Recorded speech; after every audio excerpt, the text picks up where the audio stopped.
Hey everybody, it's Leroy from Leroy Gaming, and in today's Baldurs Gate 3 guide, we are going to be looking at the Oath of Devotion subclass for the Paladin. In this video, we're going to cover features at level 1 of character creation, including ability recommendations. Going to give you a full level 2 to 12 breakdown, as well as go over all spells available as you level up.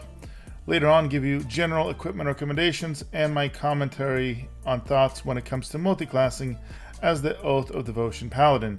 You can use the timestamps below to jump to an area that most interests you. And remember to drop a like and leave a comment below with thoughts, feedback, and questions. And now without further ado, let's look at the Oath of Devotion Paladin.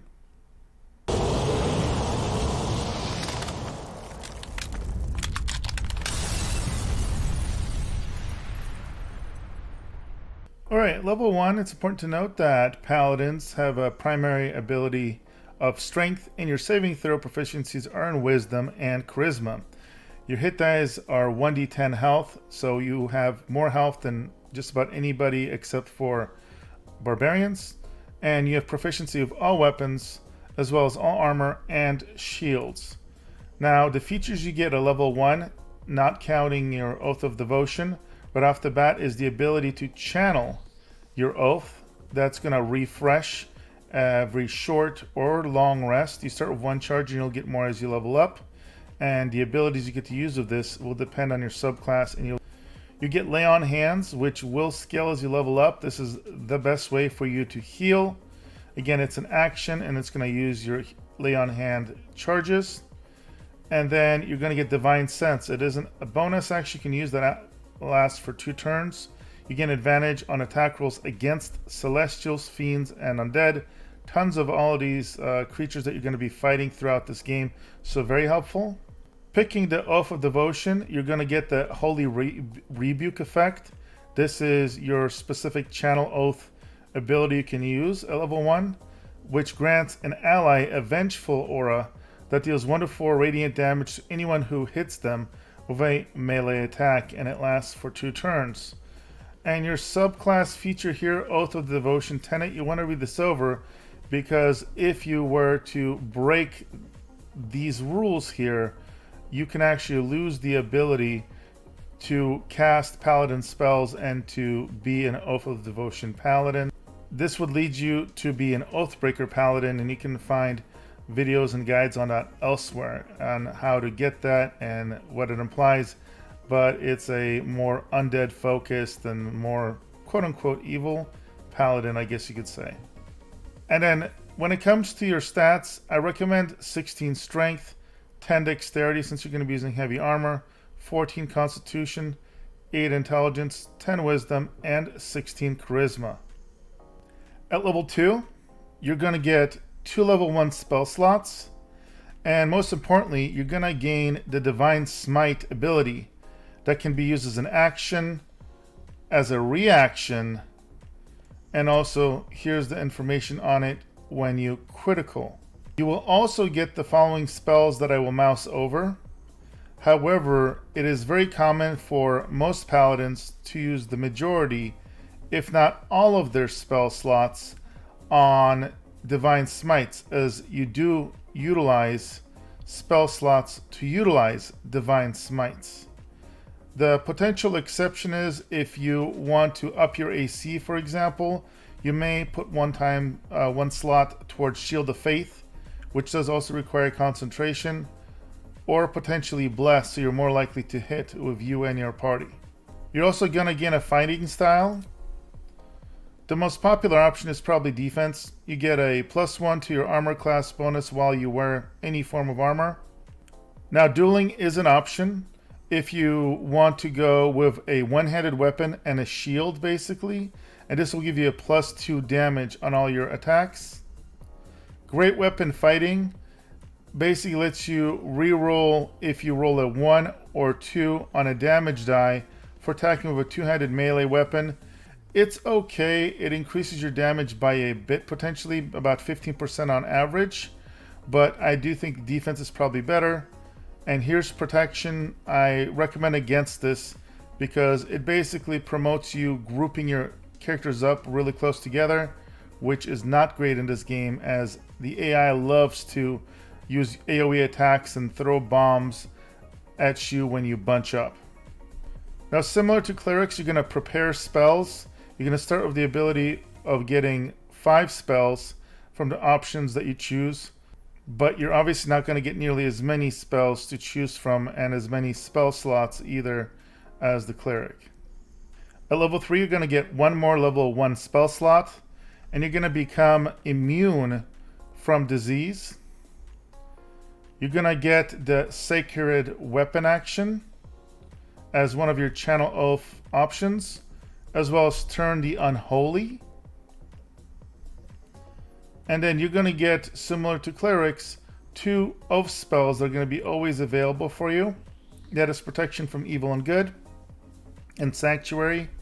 Sanctuary is good, but as I mentioned at level 1, you're likely to use most of your spell slots on Divine Smite. And you can now memorize 6 spells instead of 5. At level 4, you're going to get an additional Lay on Hands charge. You're going to get to prepare up to 7 spells, and you're going to get access to feats. Now, Paladins can really benefit from having high strength, high charisma potentially, and also Constitution is also quite important since you're likely to be a frontliner.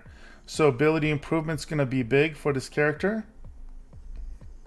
If you are going to use one of your spell slots for channel ability to increase your AC or increase your attack, for example, you may want to get Warcaster. The main aspect of Warcaster that we like is you're going to gain advantage on saving throws to maintain concentration on a spell. This is important because anytime you take damage, if you're concentrating on a spell, you have to make a save, and if you fail, you basically lose that spell and that effect. The other super powerful feat that you may want to take if you're going to focus on a two-handed weapon is Great Weapon Master. The main effect here is if you crit or if you kill an enemy with a melee weapon attack, you can make another melee weapon attack as a bonus action that turn. Very powerful. And also you get the passive ability, as long as you're using a heavy melee weapon, meaning a big two-hander that you are proficient with, you can deal an additional 10 damage at the cost of a -5 attack penalty. That is a huge damage boost. Level 5 is huge for Paladins. You're going to get 1 level 1 spell slot, 2 level 2 spell slots, and then you're going to get an extra attack. So now you can have 2 main attacks per round. Your oath spells are going to be Lesser Restoration and Silence. They can always have. And here are the different other spells that you can have. Do note, if you use level 2 spell slots for your Divine Smite, you're going to do double the Divine Smite damage. So you're likely to use all these new spell slots for Divine Smites. And you can also now prepare 8 spells. At level 6, you're going to get the Aura of Protection. So you and your nearby allies gain a bonus to your saving throws. And this is based off whatever your charisma modifier is. So here it's bugged when you see it says +0. But even when you have 16 charisma, it'll be +3. Do note you have to go to your passive tab at the bottom of the screen and activate this. Even though it's permanent, once you activate it, I don't know why it starts deactivated. So make sure you do that so you don't waste a lot of time running around without this effect. You're also going to now be able to prepare up to 9 spells. At level 7, you're going to get another level 2 spell slot. And you're going to get Aura of Devotion. So you and your nearby allies can't be charmed. The aura disappears if you fall unconscious. And you're going to now be able to prepare 10 spells. At level 8, you're going to be able to prepare 11 spells, and you're going to get another feat option. At level 9, you're going to get 2 level 3 spell slots to again use for level 3 smites, or you can use it on any of these spells right here.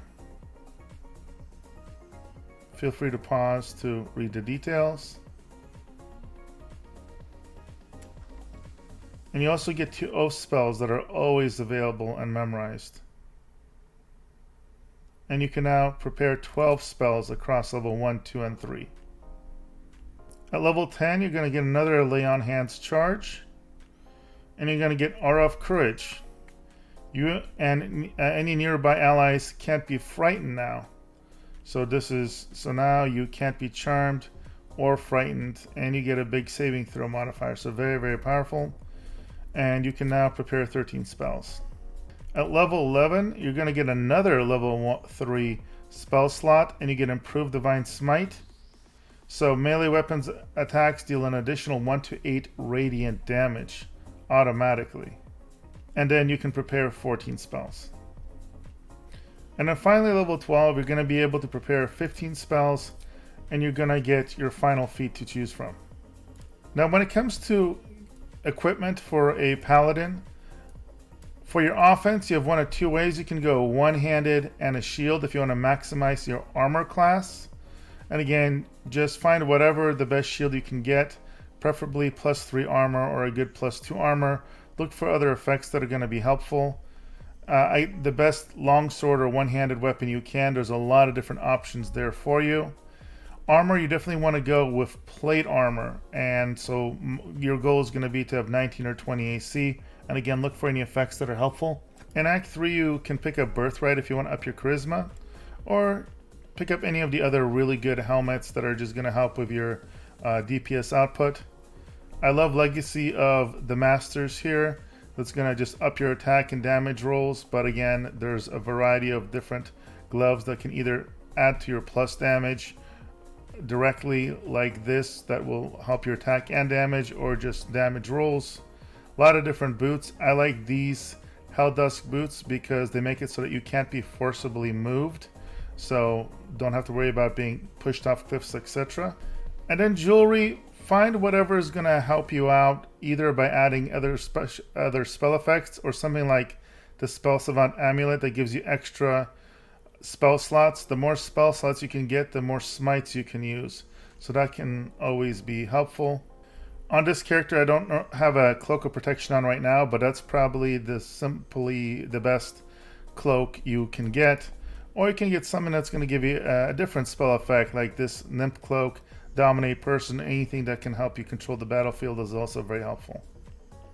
And then for bows, you can do something that is going to help with your stats, like the Darkfire Bow that here gives you multiple resistances and also lets you cast haste, which again, more attacks for a paladin is ridiculously good. Now when it comes to multiclassing for paladins, I feel like paladins are extremely powerful just going solo class, but you can take them to a whole nother level if you multiclass. I would say probably the most famous combination is combining them with warlocks, where you can go full charisma build and use the Pact of the Blade so that you can use charisma for your attacks as well as your spell casting, so you can ignore strength. You could also combo the paladin with the sorcerer if you wanted to get more spell slots for even more smite. So those are two really popular combinations for you to start out on. Alright guys, that brings us to the end of my guide for the Oath of Devotion subclass for the Paladin. I hope you found it helpful. If you did, make sure to drop a like, leave your comments below of your thoughts, and as always, appreciate all your support, and I will see you guys in the next video.